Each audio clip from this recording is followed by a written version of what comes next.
The Anchor Hocking Glass Corporation brings you Crime Photographer.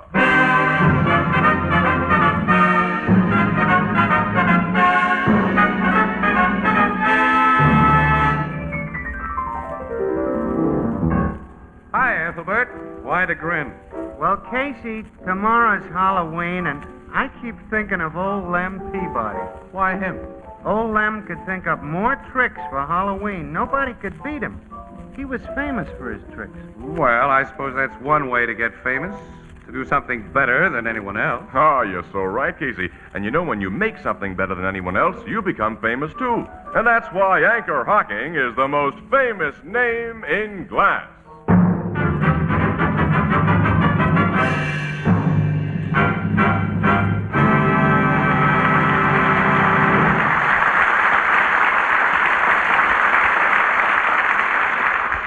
Good evening, ladies and gentlemen. This is Tony Marvin. Every week at this time, the Anchor Hocking Glass Corporation of Lancaster, Ohio, and its more than 10,000 employees bring you another adventure of Casey, crime photographer, ace cameraman who covers the crime news of a great city. Written by Alonzo Dean Cole, our adventure for tonight, Great-Grandfather's Rent Receipt.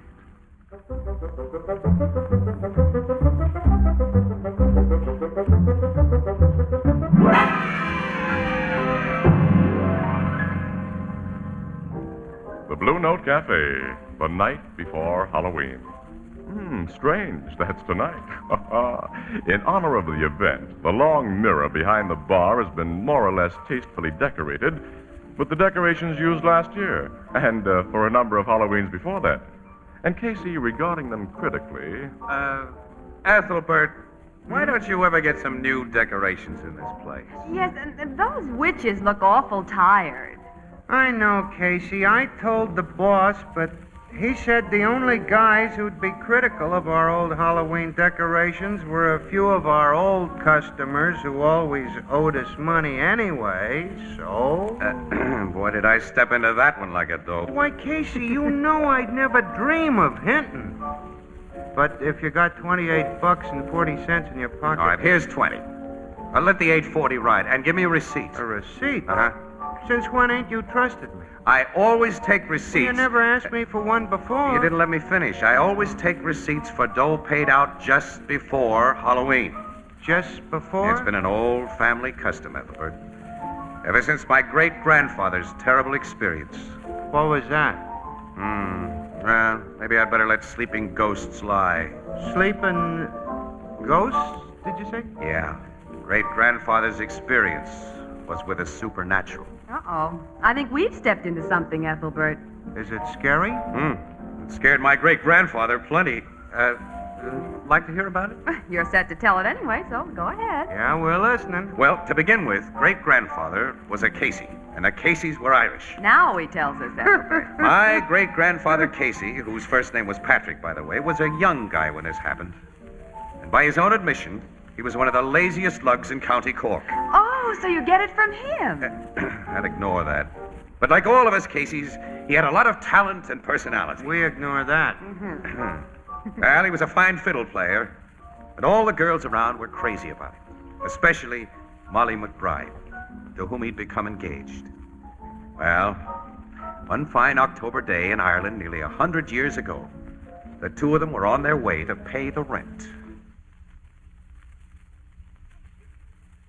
Patrick, will you get up off that log and stop your fiddling? Ah, now, Molly, darling. How can you delay so when what we have to do is so important for us both? By noon, you promised to pay Sir Timothy the rent you owe him. Dark night will be upon us before you reach his lordship's door. Ah, the old man won't mind. Sir Tim dotes on me, Molly. Why, when I served under him in the army, Pat, my boy, he used to say, Pat, my boy. Give me that fiddle. Here, now, let go, Molly, you'll break it. Patrick, last night when me father, against his better judgment, lent you the farm rent you owe Sir Timothy, 'twas faithful you promised him you'd settle down to work and stop idling with your tunes. That is a promise I'm keeping from the day you and me are married, on the day after All Saints' Day. Oh, so you're putting off keeping it. Patrick Casey, unless you make up your mind and turn over a new leaf this very second, there'll be no marriage between you and me. I promise. Sure, I swear it. Then let's be on our way to his lordship's. We start this very instant after you give me a kiss. No, that's wasting time. Kissing you is never wasting time. Now let me go, Pat. Let me go. Ah, no, darling. Oh, Patrick. 'Tis so much stronger you are than I am. Ah, I love you, Lana. You really are going to settle down. You'll no longer be just procrastinating Pat, the lazy fiddle player, as folks call you. I so want you to be known as Mr. Patrick Casey, the ambitious businessman. 'Tis that I am right now, Molly. Then let's be on our way to Sir Tim's. 'Tis like the wind I'll go there, but first let's have another kiss. No. Ah, just one, Molly. No, I tell you, Patrick, no. Ah, no. Oh, Patrick. 'Tis so much stronger you are than I am.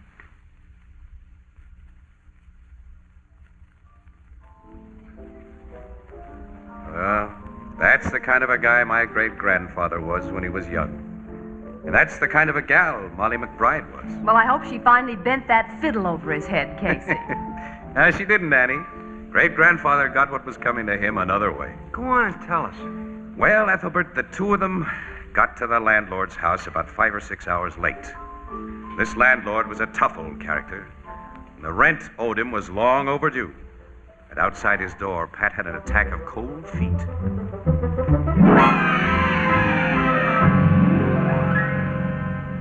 Molly, I've been thinking. Poor Sir Timothy's a very sick man, and we shouldn't disturb him so late in the evening. Now, let's come back in the morning and... Patrick, no. It's not a second longer. I'll let you procrastinate. Here, now, don't pull that bell cord, Molly. If you're going to take me as your bride on the day after All Saints' Day, Pat Casey, it's a house you've got to have for me to live in. And there'll be no house unless your rent is paid. Have you still the money that me father lent you? It's safe inside me pocket. And now, when you pay it to Sir Timothy, mind you get a receipt for it. A receipt? Well, 'tis a businessman I'm making of you, Pat. You get a receipt. Oh, darling, you don't understand. No, I don't. Oh, someone's unlocking of the door. It'll be old Michael Feely, his lordship's body servant. And another hard, rough man. He was once a sergeant over me. Oh, so 'tis you, Pat Casey. You're late. Get you inside here. Yes, sir. Come on, Molly. Here he is, your lordship. Oh, At last you stand before me. good evening, your lordship. Good evening, you bid me, when at noon you said you'd be here. Come close to this chair I'm chained to with me sickness, and I'll twist your lying throat. Stay where you are, Pat. Yeah, I will, Molly. Blood and bones. He's brought a woman with him for protection. He did no such thing. As a responsible tenant of your lordship's, he brought me here to introduce me. Do it, Pat. Sir Timothy O'Hare, this is Molly McBride, my future wife.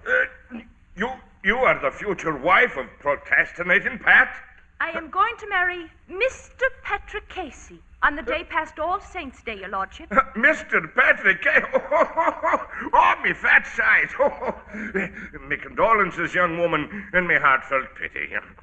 But future wife or no wife, Pat, I want the money you're owing for a full term's rent. And since you can't pay, as I knew you couldn't, I'm going to wring your neck. lordship? I have the money for you. Huh? Here, look. It's in this bag. Oh, Michael Feely, bring me brandy quick. For the full term, your lordship. I borrowed it to pay you with. Oh, borrowed it, yeah. That explains everything. For a moment, I thought you'd gone to work and earned it. Give me the money, Pat, and may the Lord help its lender. Me father lent this money, sir. Your father? And sure, you mustn't take a word I've said in earnest. See, I told you this man dotes on me. Molly, we'd best be going now. Not till you get your rent receipt. Molly, I beg you. 'Tis a matter of business. The man might die and we'd have naught to show. Sir Tim will never die. Because heaven won't have his likes and the devil will be fair to take him in. What are you two whispering to yourselves about? Please, your lordship, for the rent Patrick's paid you, we want a receipt. A receipt? No, your lordship. Yes, your Have lordship. you got his regard to Miss Trustin O'Hare? No, sir. But just the same, we want a receipt. Oh, brains and bones. All right, young woman. You shall have it. Pat, you've picked a colleen for yourself who knows what she wants and gets it. And a seat she wants for procrastinating Pat. And She's going to marry the ninny. The master has a poor weak heart, Pat. You should take shame for yourself making him laugh like that. Your lordship, what's the matter? Pat, he slumped over in his chair. Michael Feely. Meeting a master, Sir Timothy. He's dead. Dead. Ah, I was mistaken about the devil. He wasn't afraid to take his lordship. Pat, we didn't get our receipt. Oh, well, it's all right, Molly. The silver we paid is here to prove our claim. Where is the silver? He laid it beside him on the table. Well, it's not there now. Molly, the money's gone.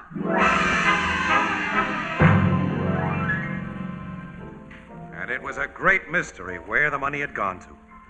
My great-grandfather and his fiancée searched everywhere. Did they search that servant, Casey? No, Ethelbert.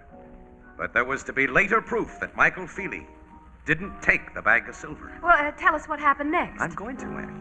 You know, 100 years ago, you couldn't just pick up a telephone and call in help when death occurred. So they laid the old man out decently in his bed, and Pat was putting off going for a priest and the undertaker, while Molly worried, and Michael Feely sat grief-stricken in a chair.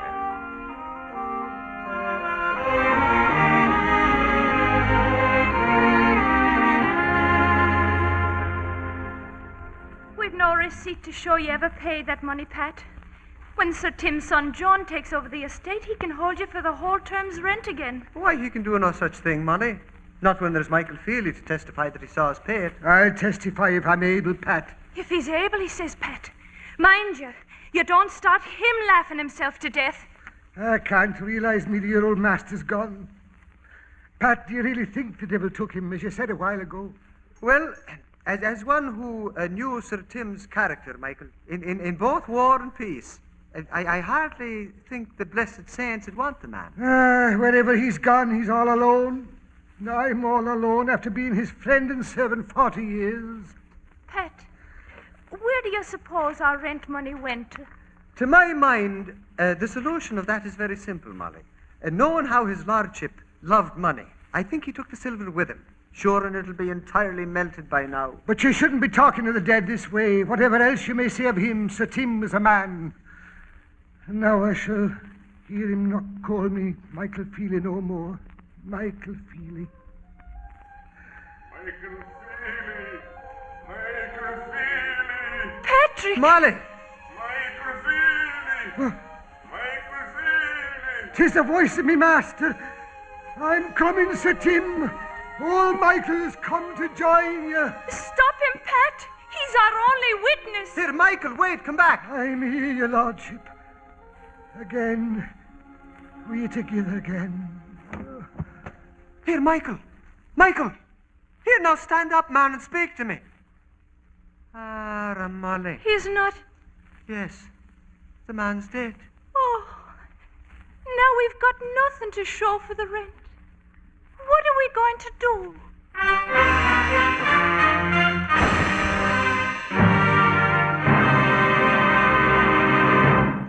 Our story will continue in just a moment. America is literally a land of milk and honey, and thousands of American beekeepers are producing just about the best honey on earth, straining it and bringing it to your table in convenient crystal clear glass jars. These jars of liquid sunshine range from a pale gold to a deep, rich amber, and each is packed with energy, quick energy, safe energy. Keep a jar of honey on your breakfast table always, and serve honey with hot breads of all kinds. You'll find that honey adds an exciting note to the most everyday menu, and there are dozens of uses for honey. Honey is wonderful to sweeten cakes and cookies. Honey is delicious on cereals, and it adds new zest to beverages. Strained honey comes to you today in crystal clear glass containers, for glass highlights honey's brilliant color, lets you see at a glance its clarity and purity. Clean, sanitary glass brings this liquid energy to your table untouched by any foreign flavor. And of course, glass jars are easy and safe to open. Anchor glass containers and easy-to-open anchor caps, so widely used by the packers of honey, are products of Anchor Hocking, the most famous name in glass.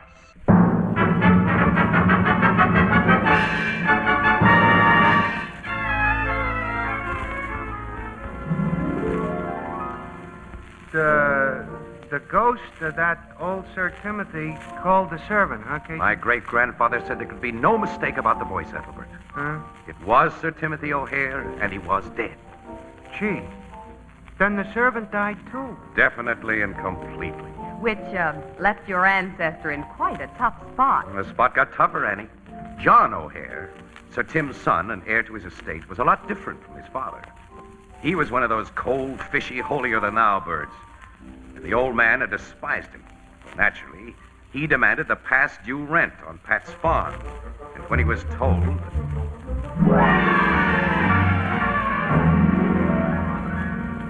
I swear I paid the rent, Sir John, just like we've said. But you have no receipt. We had a witness. And like my honored father, that witness is dead. Enough of this farce. Patrick Casey, at terms rent you owe. If you do not pay, I turn you off your farm. Oh, we meant to be married on the day after All Saints' Day. Huh, better for you, Molly McBride, that such misfortune be averted. Casey, tomorrow is All Saints' Day, and I want my money then, or out you go. I can't borrow the money twice, sir. I care not how often you borrow it. I ask only that you pay it once. You traduce me father's holy memory when you say you gave him that of which he left no trace behind. Well, how could he leave a trace, sir, when his master took him off so sudden? What do you mean by his master? The devil, of course, sir, who took both man and silver. You dare insult the sacred memory of me parent, holy, pious man who was now with his heaven's angels. Patrick Casey, I gave you till All Saints' Day to pay the money that you're owing. Now I won't accept the money. Instead, you must bring proof of the vicious scandal you've just mouthed. And when you don't, I'll not only turn you from your farm, I'll have you jailed for slander. Oh, Patrick. Oh, Molly. It seemed to great-grandfather that he didn't have a possible out after that one. He took Molly to her home, and that night on Halloween, the two of them sat on her doorstep while he played the hopeless thoughts he was thinking of. Don't play any more sad tunes, Pat. Put your fiddle down. All right, Molly. It's a fine mess of things I've made. Is there nothing that we can do? Well, you heard the young lord. Tomorrow I must produce proof. That you paid his father money. And that his father took it with him to where I think he went. 'Tis a difficult assignment. 'Tis a tremendous assignment. You'd have to die yourself to get such proof. Molly, do you insinuate that if I died, I'd be thrown into association with the likes of Sir Tim? Oh, no, the Lord forbid. No, if I could only meet the devil here, in a personal, friendly way. Patrick Casey. Molly. 'Tis me father calling from inside. Molly, leave that good for nothing and come into the house. Your father don't like me since I lost the money that he lent. Molly! I must go in. I love you, Pat. And I love you. Good night, darling. Good night, Pat. Sure, and a cold doorstep is soon the only place I'd have to rest. Well, come, fiddle. After tomorrow, it'll be you and me wandering in the cold, hard world alone. Tomorrow, come All Saints' Day, Molly will be lost to me forever. Could I have another chance, I'd mend my ways. I'd even go to hell for another chance. And would you, now? What? Procrastinating, Pat. His lordship's voice. His laugh. Michael Feely. Michael Feely. Yes, my lord. It's both of them speaking from the dead. Michael Feely, fetch that lazy scoundrel down here. That I will, Sir Tim. Where are you? I can't see you. No, I see you now, Michael Feely. Your ghostly form. Come, Pat, to his lordship. No, now go away. If you fear, stay where you are. If you dare for the chance you wish but now, then come. You mean for Molly? Aye. Sure, and it's dreaming I am, but lead on. You have not far to go. The door lies here. Door? Is but a hole in the ground. 'Twill close like a door once you enter. Do you dare? For Molly? Aye, Sir Tim waits below with your entry seat. Lead on, man. I follow. First lay down your fiddle. It must be left here. My fiddle? 'Tis wood and very dry. Oh. I get your implication. Stay here, unscorched fiddle. Now lead on quick, Michael, before I change my mind. Come. I come. Ha! The earth is closed above me. Here, let me out! Yes, admittance, Patrick. Now you stay a while. Well, you have the silver I paid you, and my rent receipt. Now, you're going to give me one or the other, so I can wed Molly on the day after All Saints. Stop! Oh, excuse me, sir, for my social error. Here I know one should not mention saints. Don't! Sure, I'm completely mortified at my own bad manners. Well, now, Sir Tim, will you please hand me that silver or my rent receipt, and I prefer the last name. Not yet, Pat. Nothing for nothing is the rule we live by here. If something you want, then something you must do to earn it. For what you hold, I'll do anything at all. You're a fiddler, boy. Will you play us a tune? It'll be a pleasure of the finest. But above, Sir Michael Feely, had me leave my fiddle. Yeah, because here we have a special one for you to play. Here it is, Pat. Ha! 'Tis one of metal that glows with white-hot heat. You can leave this place as you came in, a worthless vagabond, or you can leave with self-respect and win the calling that you love. Which fiddle will you play? The one you left outside, or this one here? For Molly, you'll give me that rent receipt? Or the silver to prove your tale to the fool who is my son. I advise the receipt. 'Tis asbestos. The silver has been here over long to ever cool.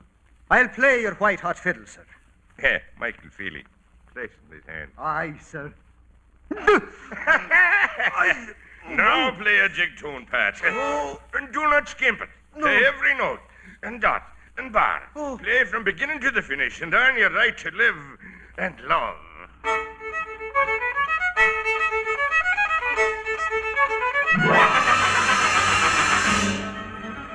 Great-grandfather didn't remember the details of what happened right after that. But next morning, on All Saints' Day, the sexton found him lying in the churchyard in a peculiar place and in a peculiar condition. He ran to tell Molly McBride, and she lost no time in coming back with him. Speak to me, Patrick. 'Tis me, your Molly. His eyelid fluttered open then. The man's coming to. Oh, thank heaven. He lives. How come he to be lying on old Sir Tim O'Hare's grave? Oh, look at his poor hands. They're burned to the bone. Yet he's clutching something in them, something white. Second chance. He's speaking. Tell me you're all right, Pat. Tell me. Molly, darling. Oh, Patrick. I'm a kushla, Lana. Oh, even now, Pat, you're so much stronger than me. Why are you lying here? And what happened to your poor hands? Oh, my hands.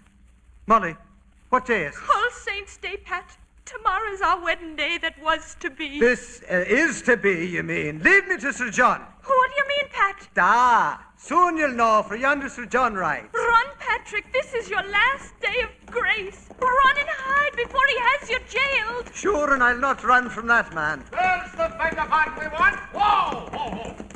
Barney, Column, seize that worthless scamp for me. No! Touch me not, I warn you all. Here, Sir John, is your parents' rent receipt. Pat! What stuff is this? But do you go at morning? You said you had none from his hand. That was a day ago at morning. Do you know your father's writing? Holy saints, his very scrawl. But yesterday it's dated. It was made last night, to be exact. Eve of All Saints' Day. When came you by this? Perhaps, Sir John, for your family's honor, it is a matter we should discuss in private. Yes. Everybody step aside. Not I. You'll have no discussions, Patrick, that I don't know about. Perish the thought, darling. Now, your lordship, that we're all alone, the three of us together, you'll note this receipt is writ on unburnable material. It is in my father's hand.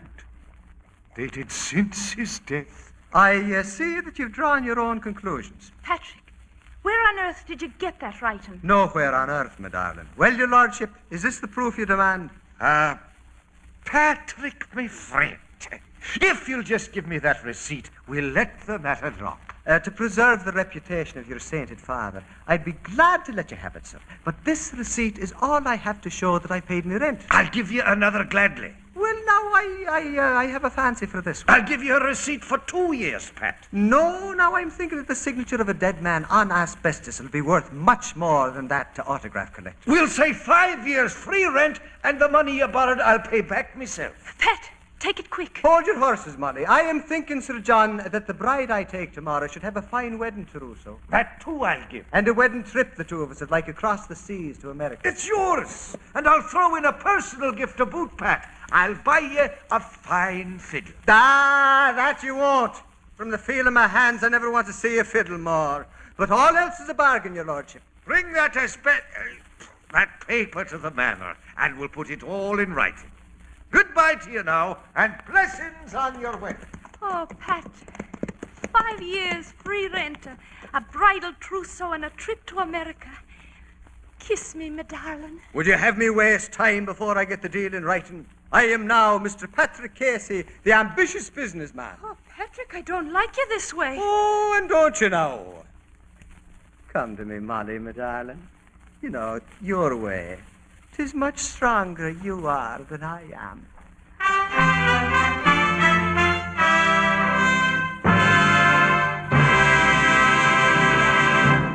We'll join the crowd at the Blue Note in just a moment.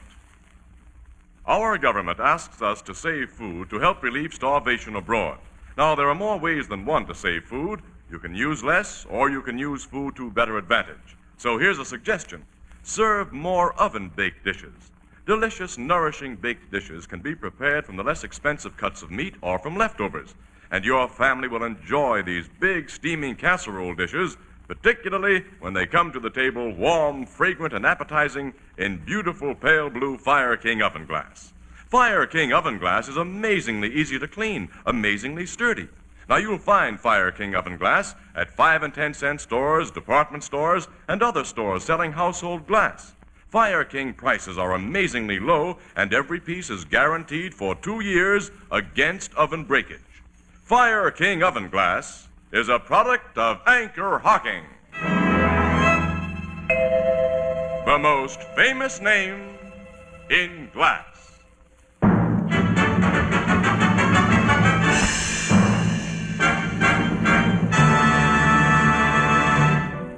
So your great-great-grandfather married Molly McBride on the day after All Saints' Day, huh, Casey? Yes, Ethelbert. And when they came to America on their wedding trip, they liked the place so well they stayed there. Eventually contributing one press photographer to their adopted country. And a very good press photographer, Annie, if I may say so myself. You can't win with this guy, Miss Williams. Now, I've discovered that, Ethelbert. Casey, Huh? there's a gorgeous moon tonight. It's a real harvest moon, Annie. You like to drive home the long way? Oh, if I didn't. Sure, 'tis much stronger you are than I am.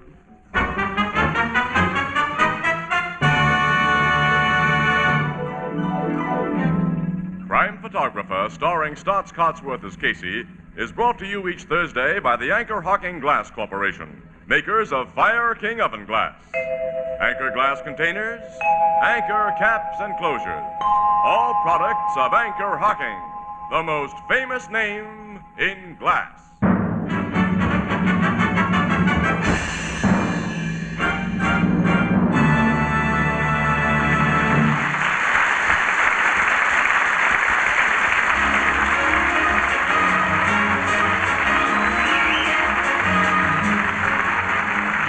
Crime Photographer is directed by John Dietz. The original music is by Archie Bleyer, and the program features Miss Jan Miner as Anne and John Gibson as Ethelbert. Pat was played by Carl Swenson, and Molly by Kathy McGregor. Herman Chittison is the Blue Note pianist. This is Girl Scout Week. The Girl Scouts believe, and rightly so, that better citizens build a better world. Tonight, Anchor Hocking gladly salutes more than 1 million girls from 7 to 17 and their leaders who are part of this splendid movement, making a real contribution to peace through understanding and friendship. This is Tony Marvin saying goodnight for the Anchor Hocking Glass Corporation of Lancaster, Ohio, with offices in all principal cities of the United States and Canada. This is CBS, the Columbia Broadcasting System.